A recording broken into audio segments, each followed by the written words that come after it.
Welcome to the Digital Velocity Podcast, a podcast covering the intersection between strategy, digital marketing, and emerging trends impacting each of us.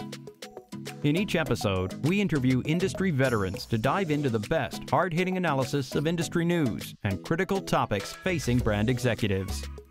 Now, here are your hosts, Tim Curtis and Erik Martinez. Hello, and welcome to today's episode of the Digital Velocity Podcast.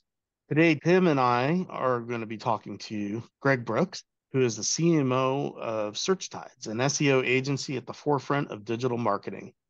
Greg's work is instrumental in shaping the future of effective SEO, utilizing large language models. Greg, welcome to the show. Hey, what's going on, Erik? Hi, Tim. Thanks for having me on, guys. Glad to have you. Yes, glad to have you. This is going to be a fun conversation, but before we get into the nuts and bolts of SEO and large language models, can you just give us a brief synopsis of your journey to this point? Yeah, absolutely. I'll do my best. I used to play poker professionally. So I was doing that like through college and then after college. And then I went into starting some businesses with my brother, which failed miserably, but I got good at marketing along the way. Started doing full service marketing, which I found was great and very reactive for me. So I honed in on one specific type of marketing, which was SEO and search. Long story short, SearchTides has grown to like 50 people or something like that. It's been in business for over a decade. Our number one thing is really staying at the forefront of trends and understanding what everything is going to look like. Yes, now, but also 18 months from now, 5 years from now, and just being really aligned with the goals of our clients, which is also to be successful, yes, today, but also 18 months from now, 5 years from now. And we've recently kind of opened up. We've kind of done a lot of things behind the scenes and stored a lot of secrets ourselves and with our clients, but we've decided it's way more fun to be more public about those things. So we talk more openly about what we know, how we think about things, what we think the future holds. And we talk about that stuff on our websites, our newsletters, our socials, but ultimately, and in conversations like this. So yeah, I'm excited to chit chat. Well, that's a lot to think about just in terms of the future of SEO, because it feels like about every 3 weeks it's different. A new future, but wait, another new future. Yeah, exactly. Exactly. I feel like you're in Groundhog Day. A lot has been made about the idea of AI and utilizing AI. And I think, in a lot of people's minds, it's like, hey, I can do all my meta descriptions and I can do all my page titles and I can, insert keywords. And the AI is this magical beast that's going to help me do my SEO much faster, which can be true. However, I think there's also a great misunderstanding on what's happening, not only on the generation side of the information that we're trying to paste into our websites, whether that is video content, image content, written content, whatever that is, versus what's going on the algorithm side within Google and Microsoft and the integration of AI technologies there and the impact on the search results pages. So from your perspective, what do you see as the most transformative thing that's happening now that people should be thinking about? Great question. The fact that you're distinguishing between the two sides is really important. So I think on one side, we'll call it production, my ability to create things and do things. I think the single biggest thing that's changing is you're getting scalability. I think what people mistake that for is they mistake it for the ability to completely outsource your knowledge. So can you get an AI to build some meta descriptions for you and insert keywords into your articles? Oh, I'm sure you could. You can get it to write for you too. If you're not an expert to be able to understand how these things need to be constructed, exactly how are you going to know if what you have is good or not? You're basically just outsourcing your own understanding of what's good or what's a good idea. So the innovation is amazing because if you're knowledgeable about what you're doing, now you can produce that at scale. And I'm happy to run through like a very detailed example of how we do that for content. But the mistake that people are making is they're outsourcing their autonomy and decision-making, and they're just assuming that what comes back is like ideal. And that's really not necessarily true. It's actually false. It's wrong. It's the opposite. That's on the creation side. The other side of it, which I think, again, it was really smart to kind of distinguish that, Erik, was, okay, well, now these algorithms, the search results pages are changing. People are telling us stuff. It's different than what used to be there. Some of the information's terrible. What do we think of that? My reaction is we're in step one, inning one, phase one, day one of this new era. So it's going to be rocky and it's going to be inaccurate. But what we are really doing is we are entering into an era of the highest level of personalization in terms of getting knowledge to us learning things in the most personalized manner ever. So if you take the history of Google, there was no local SEO, there was no local Google, and then that showed up one day. And then what happened? The search results were highly based off of what your physical location was.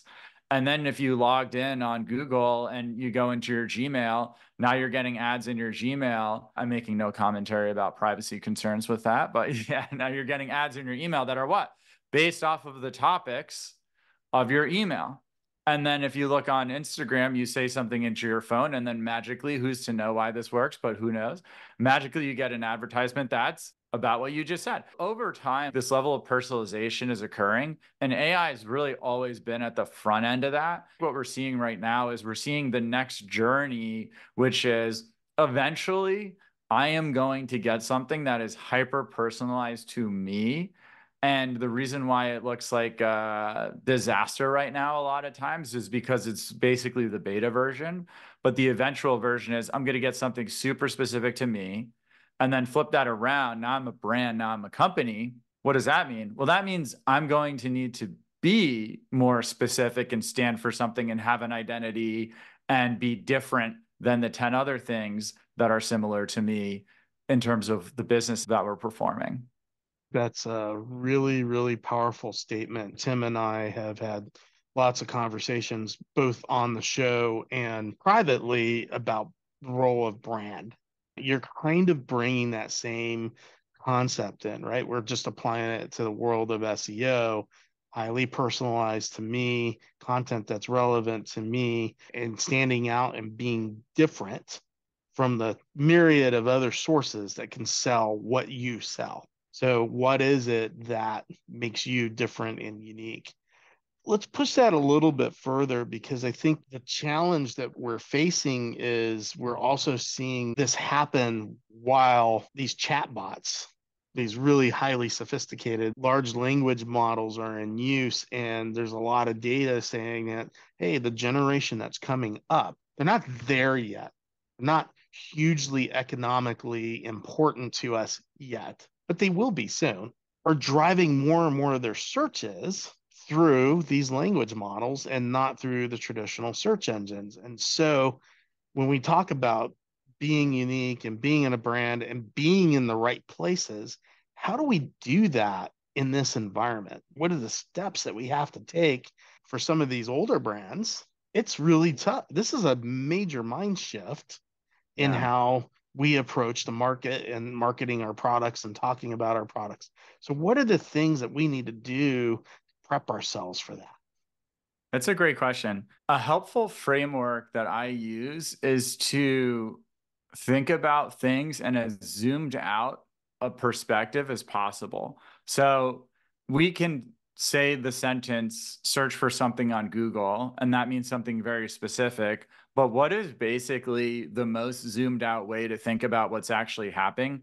You have a person who's trying to gain knowledge.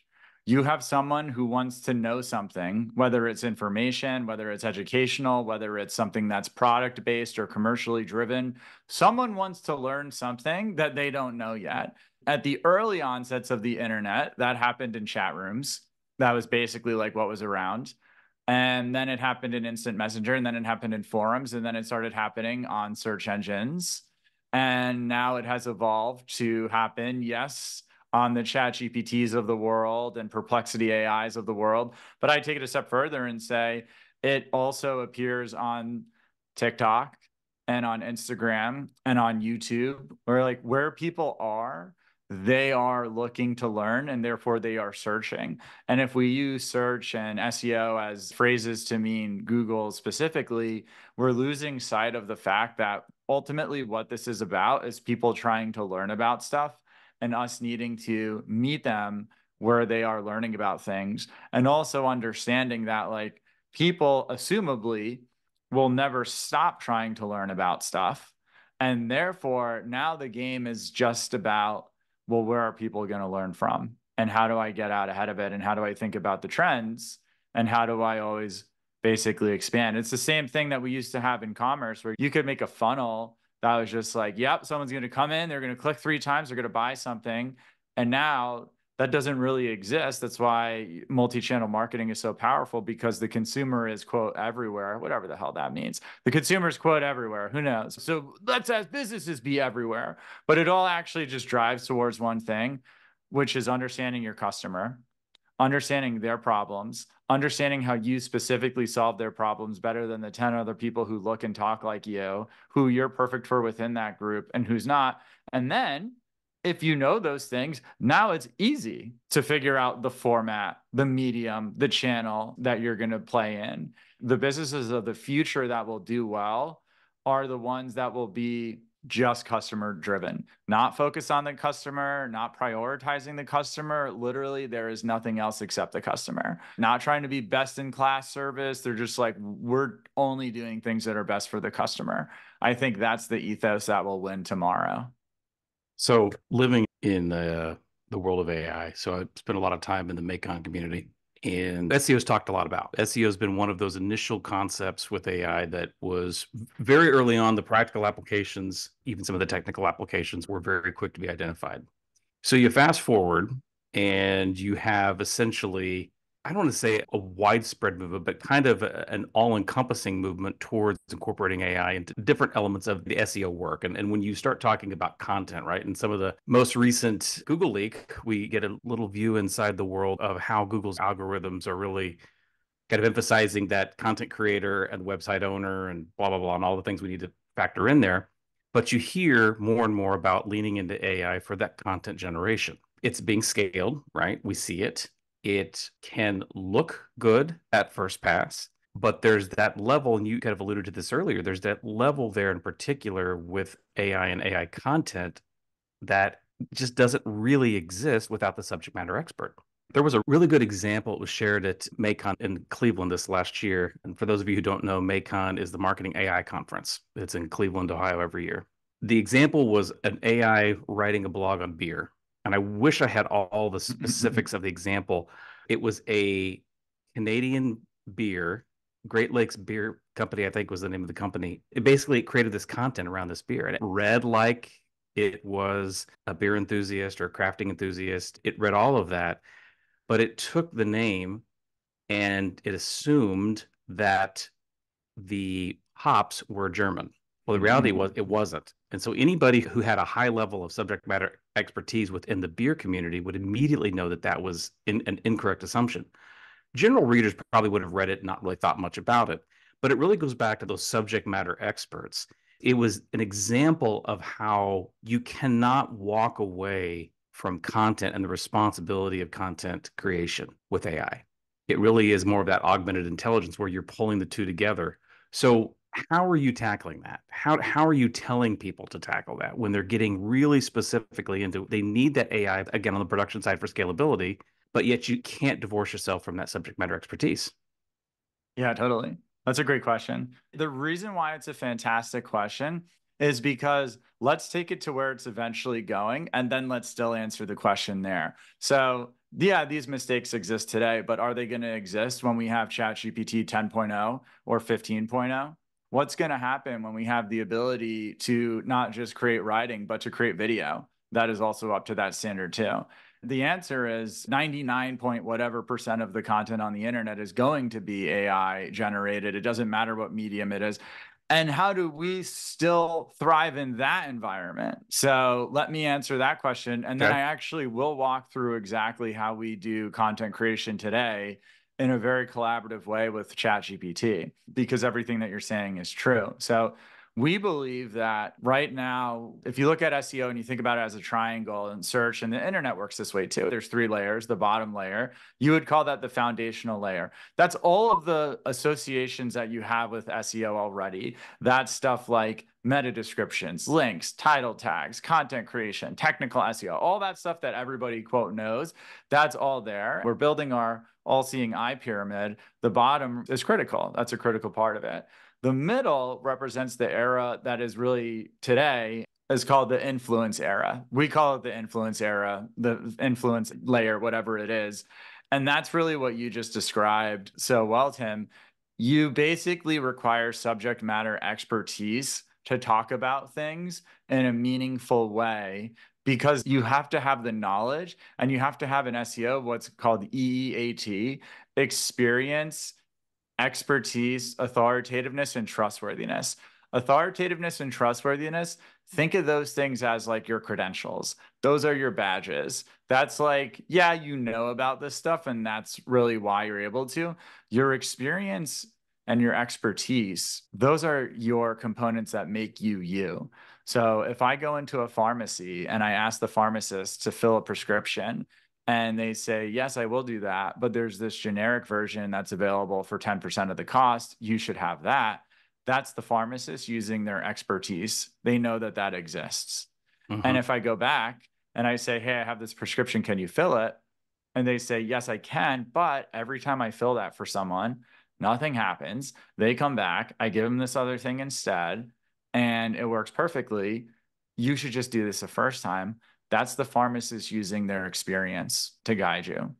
And that's kind of what you're alluding to with subject matter expertise.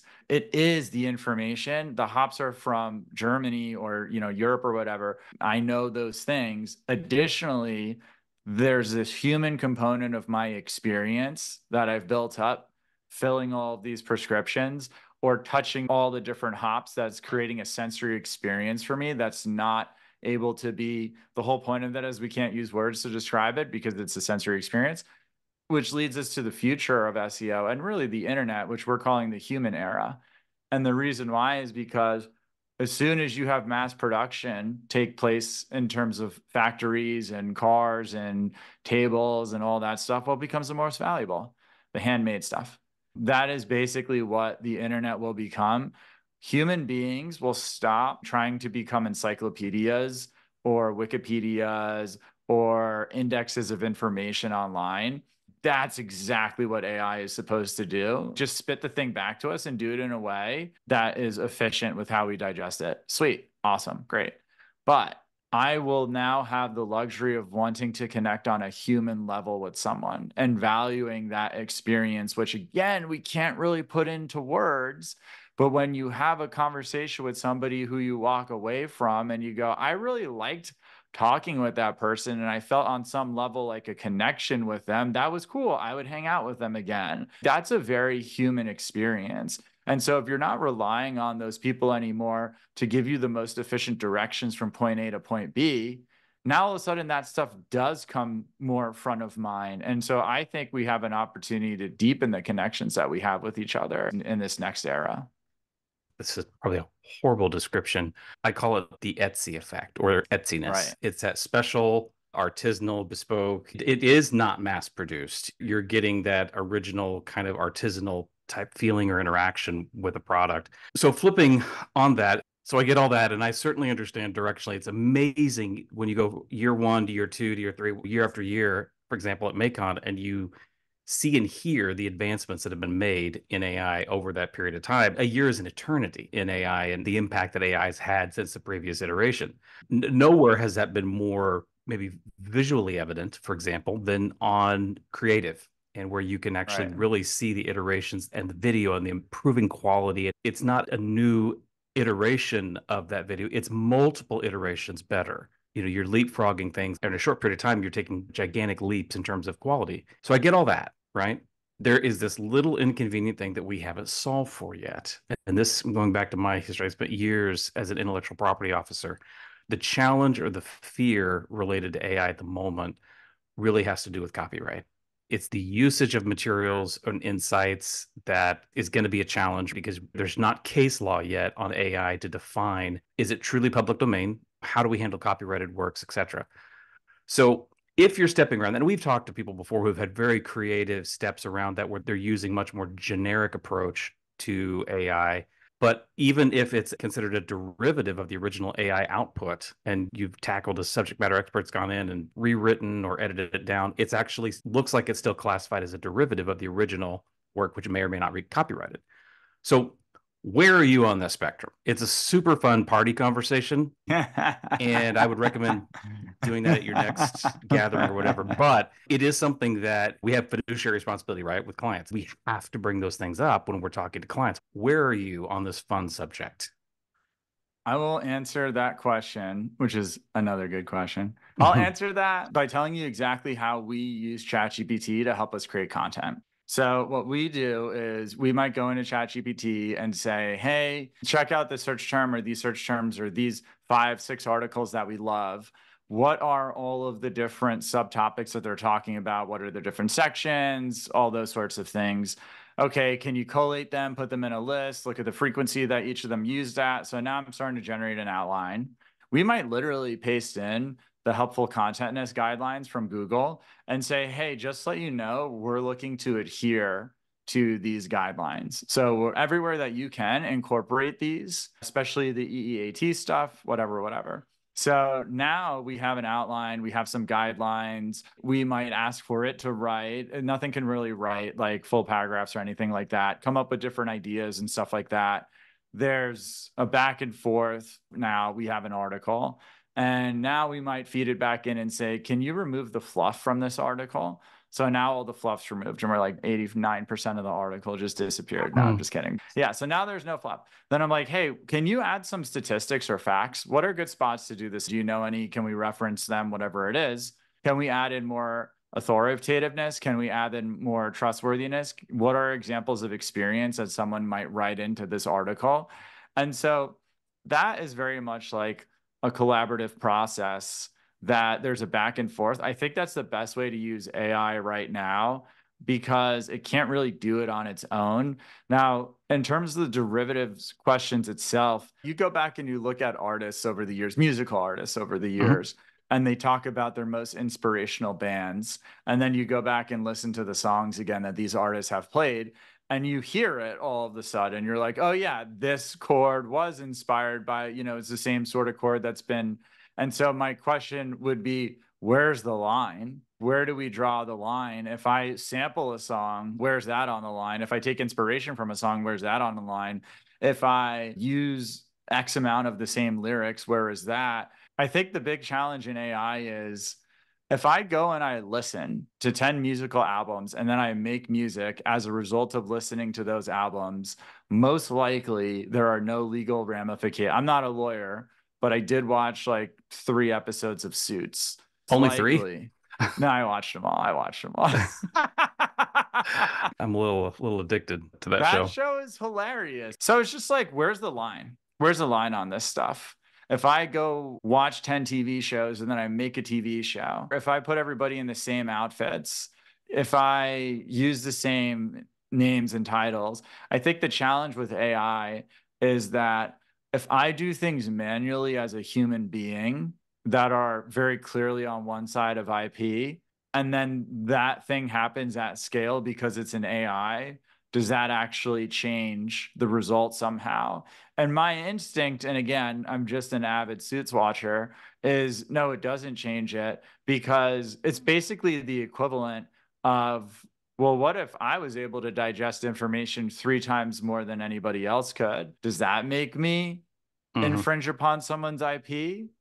I don't think so. Okay, well, what about 1,000 times? So again, then it's just an arbitrary line that we're drawing based off of scalability. I do think there is a clear line somewhere in there around commercially gated information where it's just like what's considered public domain and not public domain. I know when, I forget what it was it Dolly that had the logos of images from Getty Images or something that it had trained off of, and it was kind of like showing up in a lot of their drawings. Yeah, I'm starting to remember that now. Yeah. So it's like that, or OpenAI was trained off of, there's this thing called Common Creative, and it's like a bunch of terabytes worth of data, both images, video, text, whatever. But here's an interesting question I'll throw back to y'all. If I go onto youtube.com and I just download every video from youtube.com, which I can do, and then I train an AI on it. You're Napster at that point. That's what the courts are trying to decide. In music, there used to be an adage where there was no hard and fast rule, but it would be, certain number of bars of a song you would then need copyright permission to use or derivative work or whatever. Usually it was just you had to pay some sort of mechanical or sync license, depending on what your usage was. Yeah, now it's going to be a little fuzzier, but those are things that the court has not yet ruled on. So we don't have definitive, but it could very easily go either way. There's indications in the court that it could be a ruling that would be in favor of the content producers, in which case the headaches that would result, at least initially, until some sort of a clearinghouse system was built, is going to be pretty insurmountable for the short term. It's an unknown. Is that really any different than our patent system today? It's really the same basic concept, right? We go out, we come up with an idea, we go patent it before anybody else can patent it. And therefore, it's our idea. The reality is, with 8 billion people in this world, there are not that many unique, I'm not saying there aren't unique ideas, but there aren't unique ideas in terms of process. Greg could have the same basic idea that I do, and Tim, you could have the same basic idea that I do. Which one of us is first to be able to bring it to market, monetize it, promote it, and grow it?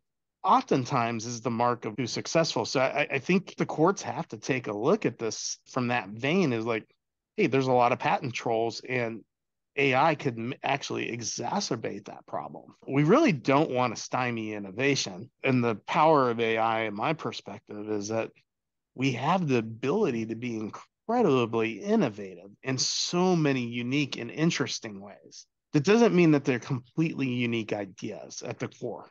You have to balance it for the greater good, because you also have to consider, do we want real advancements in medical research hung up in courts over whether or not somebody owns the rights to a concept of a medicine? Those are the kind of things that are why some of these conversations about specifically intellectual property and AI and usage, and there's no bigger usage of content than the SEO community. It's really driving the bulk of that content online.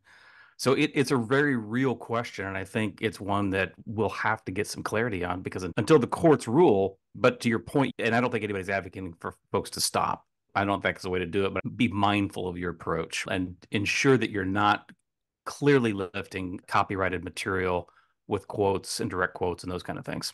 You need to add value to the conversation or the derivative work or whatever it is. You need to add value to it. If AI enables you to add that value in a fresh perspective, I'm not going to use the word unique anymore, because I just said that unique is not really unique, right? Then I think we have the answer to the problem. We're really looking for that fresh perspective. And the cool part about being in the country that we live in, with all of its inequities, is that we have the ability to have different viewpoints and different perspectives on the same types of problems. And that's actually healthy. We want that, right? Because there's no one way to solve any unique problem.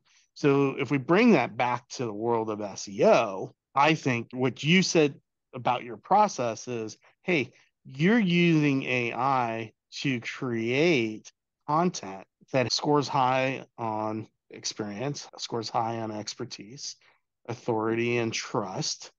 You guys are adding your own element to that, your fresh perspective, so to speak, based on all the research and the work that you do for your clients and seeing what works, and producing a derivative work that hopefully, most of the time, I would assume, gains traction for your customer for whatever they're trying to accomplish, whether it's selling knowledge, providing knowledge, whatever that is. That's what you're doing. That's an important activity. In your experience, as you go through this process and you look at the processes of competitors and what they're doing, the question I have is, how do you maintain your edge? How do you maintain your edge in this environment? I've done some homework on you guys. I already know that you guys are experimenters. So you're always trying to teach yourself something new or learn something new that's relatively fresh, because Tim and I, we fret all the time that our clients are so unwilling to test. They're almost Yeah. afraid of it in a lot of cases. And here you've built this neat little laboratory system where you're able to do that. So how do you maintain that edge, and how can other people adopt, maybe not the specific technique that you're using, but adopt that mentality that allows them to maintain an edge?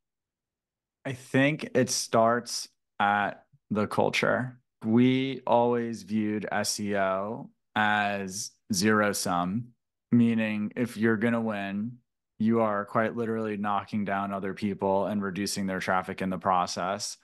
And therefore, the biggest advantage you can have is having a better understanding of how that system works and where that system is going. If you think about it from that perspective, doing something because it's worked in the past or worked well for you, or you heard it from other people, or even it got you good results today, that is no longer part of the thought process. The thought process is only what is the most effective, what's the most effective thing for today and also for tomorrow. And as soon as you start to really believe that to be true, now you know that there is no today, there's only tomorrow, because when you go out and seek and bring from the future, then you will just use today.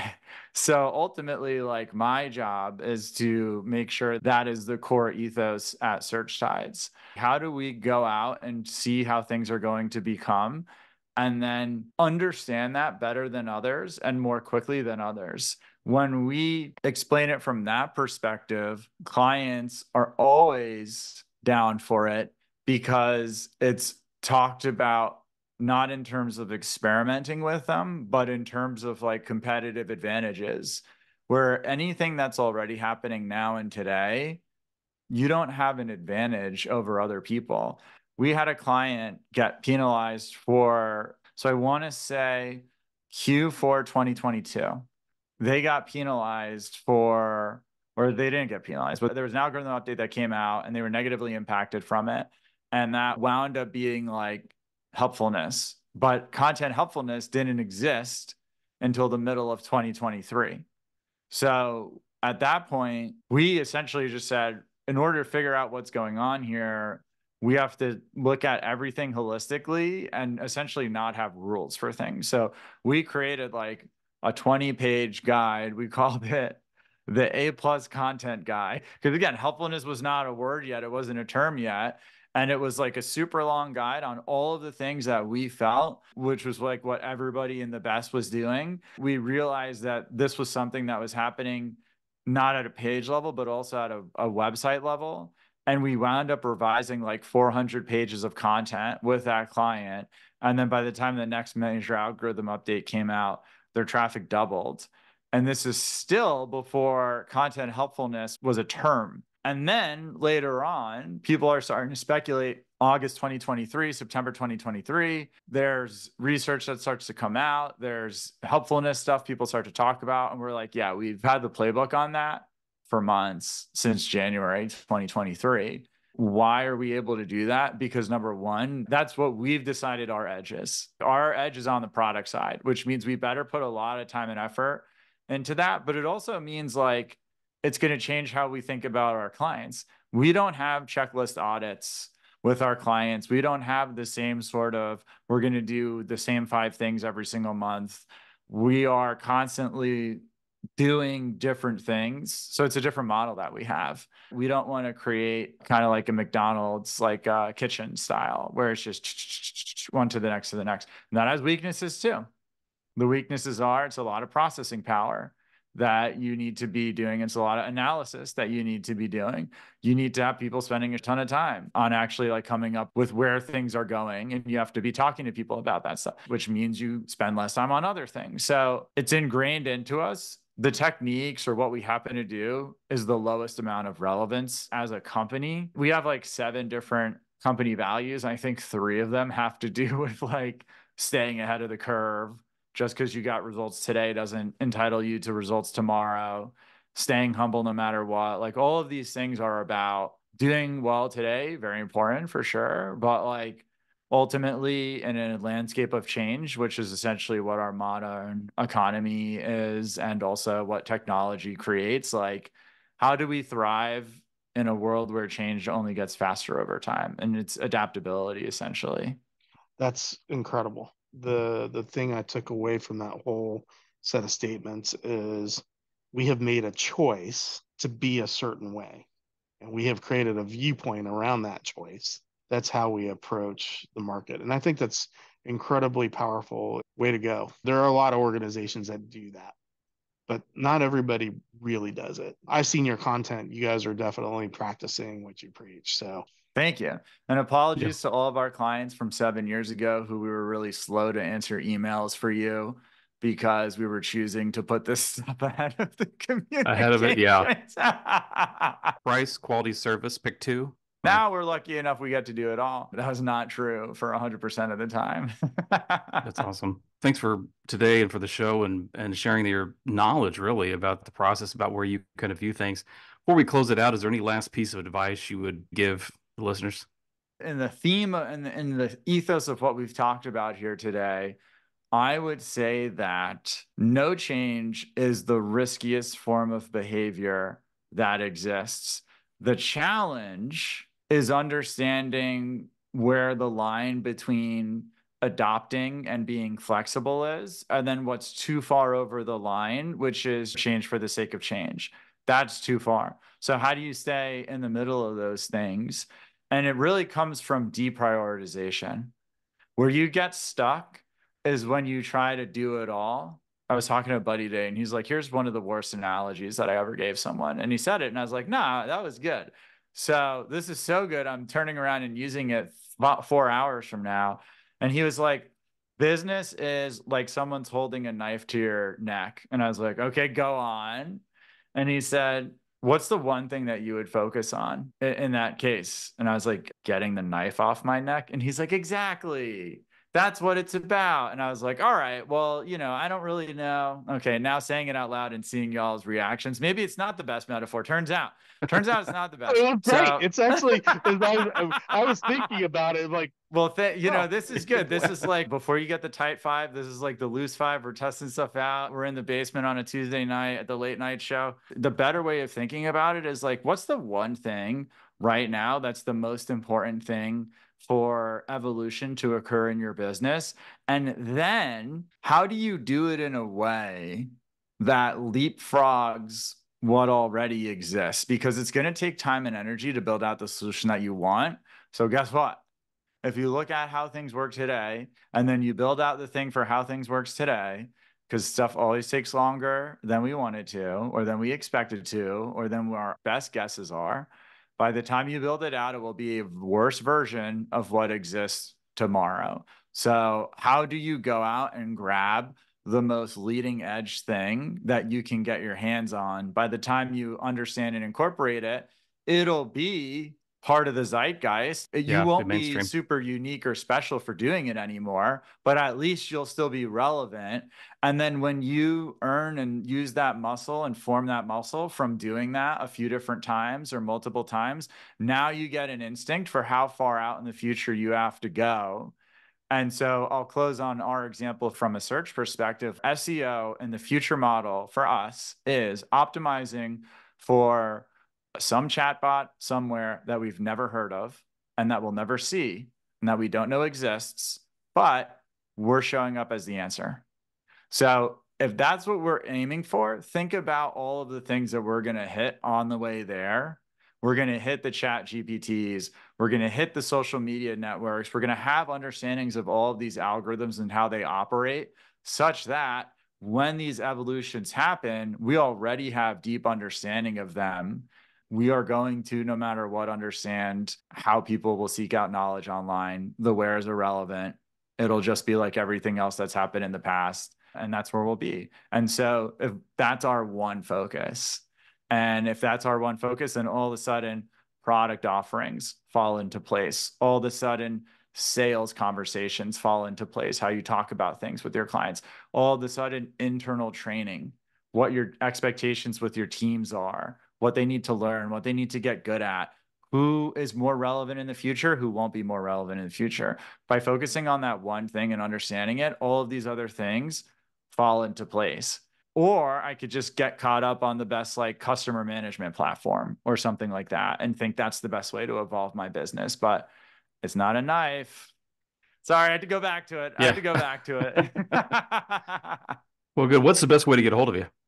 You can follow us at SearchTides.com. We have a newsletter on LinkedIn at SearchTides, YouTube at SearchTides. I'm floating around LinkedIn somewhere. But really, we talk about this stuff and as it pertains to search all the time. So we have monthly events, we do the newsletters, we post on socials, all that fun stuff. That's how you can find us. The videos are good. Good. Well, thanks again for coming on the show today. It was a pleasure to have you. The spirited conversation, always good. Love that we covered the topics that we did. So that is it for today's episode of the Digital Velocity Podcast. I am Tim Curtis from Cohere One. I'm Erik Martinez from Blue Tangerine. Thank you for listening. To learn more about how Blue Tangerine and Cohere One can help you generate more sales for your business, visit bluetangerine.com and cohere1.com. If you have enjoyed our show today, please tell a friend, leave us a review, and subscribe on your favorite podcast platform. Visit the digitalvelocitypodcast.com website to send us your questions and topic suggestions. Be sure to join us again on the Digital Velocity Podcast.